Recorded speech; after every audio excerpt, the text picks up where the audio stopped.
Λοιπόν, με αυτόν τον τρόπο τοποθετήσαμε την τηλεεντοτενία, βάλαμε φως στην πριονοκορδέλα μας. Τέλειο. Έτσι. Και βάλαμε και το λέιζερ. Λοιπόν, αυτό εδώ είναι το λέιζερ. Πατώντας. Ορίστε. Βάζοντας ένα κομμάτι ξύλο εδώ. Είμαστε ακριβώς κέντρο. Τέλειο. Να το. Δεν ξέρω αν φαίνεται καλά.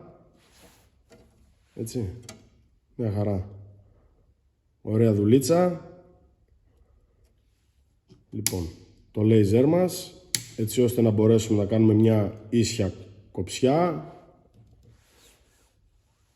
Αυτό το είχα βασικά στο δράπανο που έχω πάρει το λέιζερ από τα Lidl της Parkside, το οποίο δεν το χρειάζομαι εκεί πέρα, και γιατί όχι να μην το έβαζα εδώ πέρα, και καλά έκανα, μου φαίνεται. Ορίστε. Μια χαρά. Και αν χρειαστούμε. Λοιπόν, τοποθετήσαμε το λέιζερ. Ωραίο. Έτσι.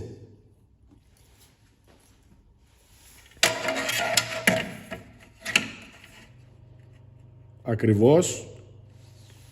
Παράλληλο, το έχουμε μετρημένο. Τέλειο. Για πολύ ωραία κοψιματάκια. Εδώ πέρα βλέπουμε ότι είμαστε ακριβώς. Να το. Γωνιασμένο κιόλας. Για να το κόψουμε, και θα το κόψουμε τώρα να το δούμε. Και φυσικά βάλαμε και φως στην πυρηνοκορδέλα. Βάλαμε μια λεντοτενία 12V. Ωραία δουλίτσα. Λοιπόν, να κόψουμε και το κομματάκι αυτό, μόνο και μόνο να δούμε αν τελικά, ορίστε, 100% να το.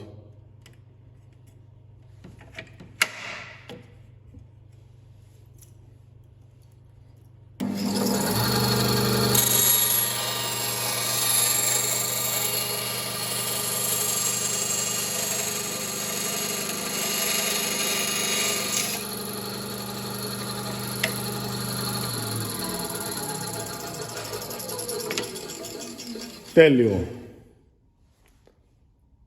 Και φυσικά θα χρησιμοποιήσουμε σε ένα άλλο βίντεο, θα κάνουμε μια καινούρια πατέντα, θα συνδέσουμε ένα διακόπτη στην ουσία, ένα πετάλι. Η πριονοκορδέλα μας με το πόδι, έτσι ώστε να μην χρησιμοποιούμε καθόλου το διακόπτη. Για παράδειγμα, αυτό εδώ πέρα. Αυτό εδώ.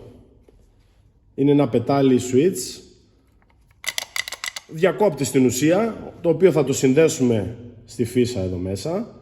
Να δουλεύει και αυτό αν θέλουμε ο διακόπτης κανονικά, και να δίνουμε ρεύμα και να δουλεύουμε την πριονοκορδέλα με το πόδι. Πατώντας το πόδι, πατώντας το διακόπτη εδώ πέρα, να δουλεύει η πριονοκορδέλα, να κάνουμε τις δουλειές μας, και βγάζοντας το πόδι κατευθείαν να σταματάει. Έτσι. Θα το βάλουμε και αυτό κάποια στιγμή, θα κάνουμε ένα βιντεάκι ξεχωριστό, να κάνουμε και όλη τη συνδεσμολογία όμορφα, ωραία, σωστή, για να μπορέσουμε να το δούμε. Αυτό εδώ είναι για οτιδήποτε. Δηλαδή και για 220, και μπορείτε να το χρησιμοποιήσετε και για 12, 24V. Κάνει, το έχω δοκιμάσει σε κάποια άλλα πραγματάκια και αξίζει τον κόπο. Λοιπόν, αυτό εδώ πέρα είναι. Αυτό ήταν το βίντεό μας με το λέιζερ. Βάλαμε λέιζερ στην πυρηνοκορδέλα μας. Το φτιάξαμε ακριβώς. Είναι τέλειο, πραγματικά τέλειο. Αξίζει τον κόπο να το κάνετε. Και φυσικά μπορείτε να βάλετε μία λεντοτενία εδώ. Ούτε φαίνεται, όπως βλέπετε, τίποτα, με το διακοπτάκι της. Να βλέπουμε καλύτερα, έτσι ώστε να κάνουμε και καλύτερα κοψίματα και να προσέχουμε περισσότερο τα δαχτυλάκια μας. Λοιπόν, ευχαριστώ πολύ. Κάντε μια εγγραφή στο κανάλι, βοηθάτε πάρα πολύ. Και φυσικά τα σχόλιά σας, θετικά ή αρνητικά.